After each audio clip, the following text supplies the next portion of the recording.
Всех приветствую на канале. Унижение Барселоны. Великолепная Бавария забила 8 мячей команде Месси. Матч Барселона-Бавария подавали через противостояние двух претендентов на золотой мяч, если бы его вручали Лионеля Месси и Роберта Левандовски. Конечно, в истории футбола имя аргентинца выше, но в этой Лиге чемпионов поляк мог доказать, что он лучше здесь и сейчас.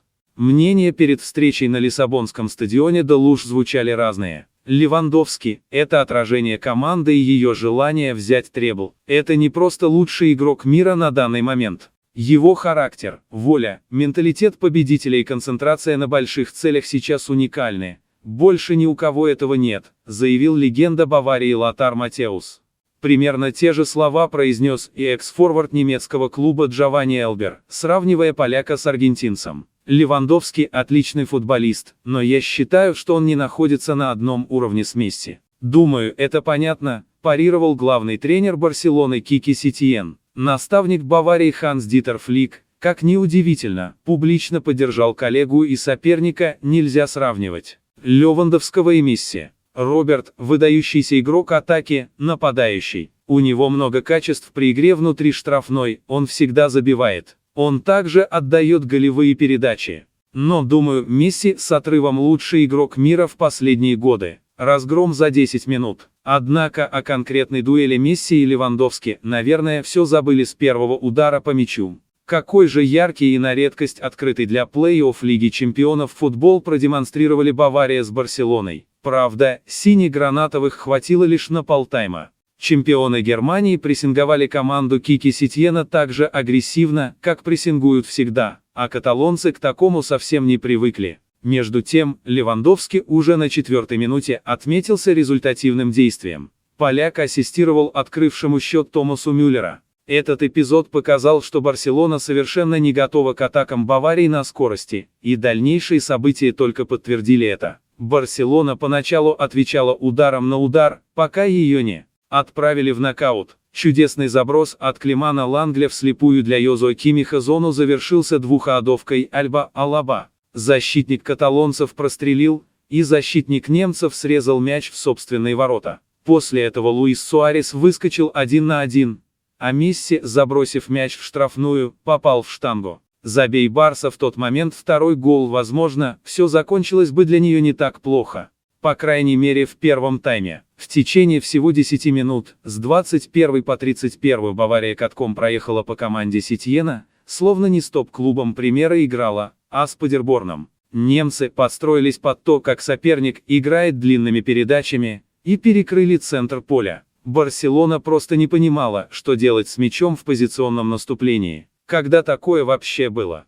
Закономерно, что голы один за другим посыпались в ворота Марка Андре территории Штегена, которому этот матч точно не даст преимущества в борьбе с Мануэлем Нойером за место в воротах сборной Германии. Сперва Серхи Роберто допустил глупую потерю под прессингом, подарив мяч Баварии. Хотя и Нелсон Семеду подставил его своим алибистским пасом. Иван Перишич на пару с Сержем Гнабри красиво разорвали оборону сине-гранатовых. Потом каталонцы проспали простую вроде бы комбинацию с передачей на третьего. Лангля наблюдал за тем, как Гнабри убегает к воротам территории Штегена. Голкипер не выручал Барселону, но какие к нему могут быть претензии с такой игрой команды? Наконец, на исходе получаса очередная потеря сине-гранатовыми мяча у собственной штрафной завершилась парой кроссов, второй из них превратился в гол Мюллера. У Сетьена был в этот момент вид человека, который знает, что его уволят. Барселона проигрывала и по счету, и по ударам, 4 часа 14 минут, в створ 3-7.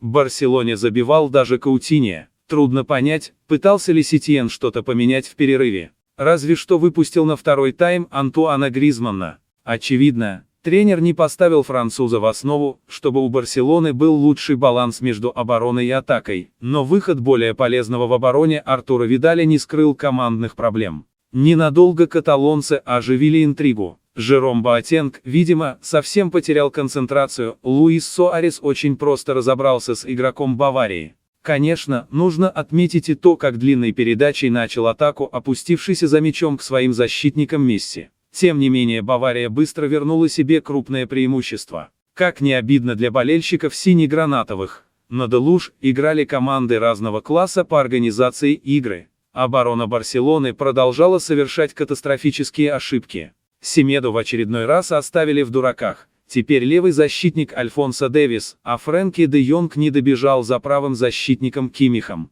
Наверное, в этот вечер и Нойер мог подключиться в атаку Баварии, забить гол другой. На 82-й минуте свой мяч положил и Левандовски. Его первый гол был отменен из-за офсайда, да и в эпизоде с засчитанным поляк находился на грани положения вне игры. Тем не менее, даже система ВАР не захотела пожалеть Барселону. Окончательным унижением для сине-гранатовых стал дубль в концовке Филиппе Каутиньо. Барселона избавилась от бразильца, отдав его в аренду Баварии. Противостояние Месси с Левандовски не получилось. Любая звезда бессильна против команды с большой буквы. Бавария сегодня – большая команда, пожалуй, фаворит этой Лиги Чемпионов. Всем спасибо за просмотр, ставьте лайки, пишите комментарии, подписывайтесь на